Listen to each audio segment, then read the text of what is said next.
Hey, good afternoon, More Medic 1. Today, this is going to be the second part of the no compression video that I did last week. Just to recap here, this is the cylinder head that had the valve seat come out of the cylinder head. Be real careful, because even though this is a Scotch-Brite pad, you can overdo it on this aluminum, so just lightly. All you want to do is get the material or the old head gasket off the block. Put your locator pins back in if you don't, and I have made this mistake before. These are so important. Always put these back. That actually holds the cylinder head in place. Your bolts don't hold it in place, it just clamps it down. But these pins, they have a recess in the head to keep it from walking around, and I've had a head gasket blow within 5 days because I forgot to put those in there. But that was my bad, and I made the mistake one time, and I always remember to put my pins back. But anyway, let's go upstairs and get a cylinder head gasket, and we'll look at the new head. The new cylinder head actually came with new head gaskets. If you can see it, they've got 31 stamped on that one, and 33 stamped on this one. What that actually means is the cubic inch displacement of the engine. So if you're not sure, if you took your old head gasket off and it completely tore up and you don't know which one to go back, well, just look at your model number. If you can see it, it's a 31q777. So the very first two numbers of your model number is your cubic inch displacement on a Briggs and Stratton engine. So we're going to use the 31. Yeah, 31. We'll be using this gasket right here. Goes on just like this, like that, and then we'll bolt the cylinder head on, and I'll show you how to torque it with a torque wrench. I'm going to take my cylinder head bolts and I'm just going to run them down with a little electric screwdriver, but don't be tightening anything right now.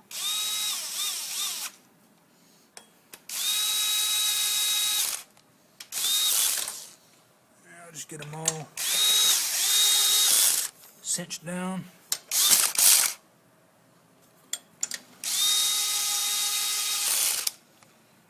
That's good.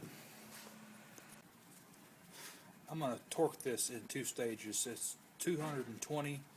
I'm going to do the first stage at half that, which is going to be about 110. And you want to, start here and do the one right across from it. You basically just want to do just a star pattern here, and this one will let me know there's 110 right there.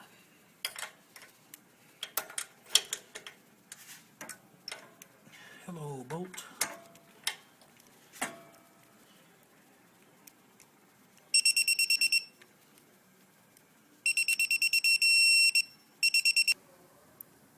My final torque, since I'm using an extension, I'm going to go ahead and do it at 229.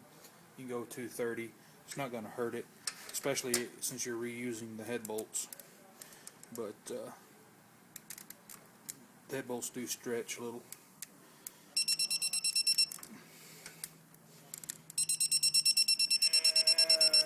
There it is right there. Okay. I'll get them all torqued to 229, and we'll get the push rods put in it, and I'll show you how to set the valves. You need to watch whenever you put your push rods back in. You can see where this one starts. Whenever the engine runs, it rotates and it just wears. A lot of times these push rods get so bad to where that'll actually wear it in too. If this is worn just a little bit, since it's not worn on this end, let's just put this end down and let it wear on this end of the push rod.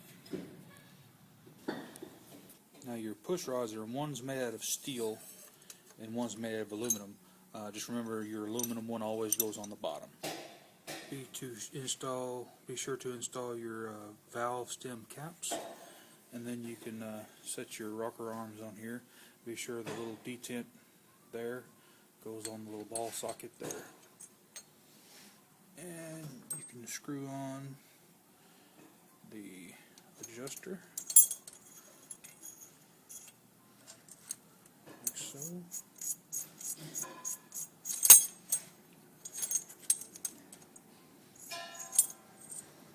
Come on, work with me. Anyway, you get the general idea. Once you get your rocker arms on, what I want you to do is just snug it to where there's zero lash. You'll actually feel it stop, but don't turn it in anymore because you'll start compressing the valve spring. But just zero lash, doesn't take much. Next thing I want you to do is you can actually take your hand and I want you to pull this engine through to top dead center. Okay, now we're in business. You can actually see there's your valve overlap right there. I'm going to rock this back and forth. Anyway, I want you to go, there's your intake, there's your compression, and there's your exhaust. I'm just going to go through this. Okay, there's your intake, and your compression stroke coming up right there. You can tell there's your magnet, and it's just cleared the coil. I don't have any movement back and forth. So now we can set our valves. Since everything is brand spanking new, I'm going to set these valves just a little wide. I'm going to set them at 5 thousandths. What you do, you just run your feeler gauge in here like that. And you want to tighten this down just ever so snug to where you feel just a little bit of drag. And that's just about freaking perfect right there.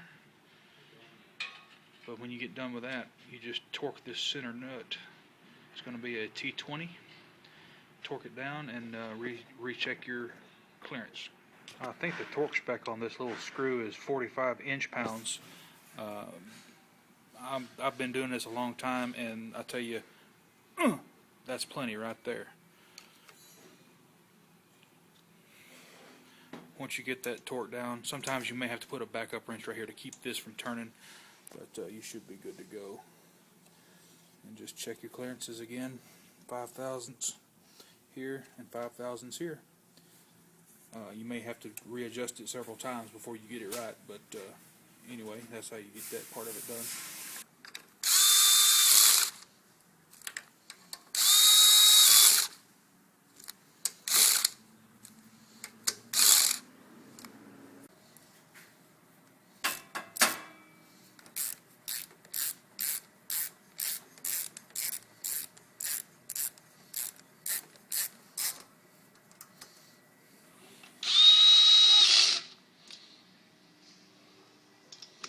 Just snug them.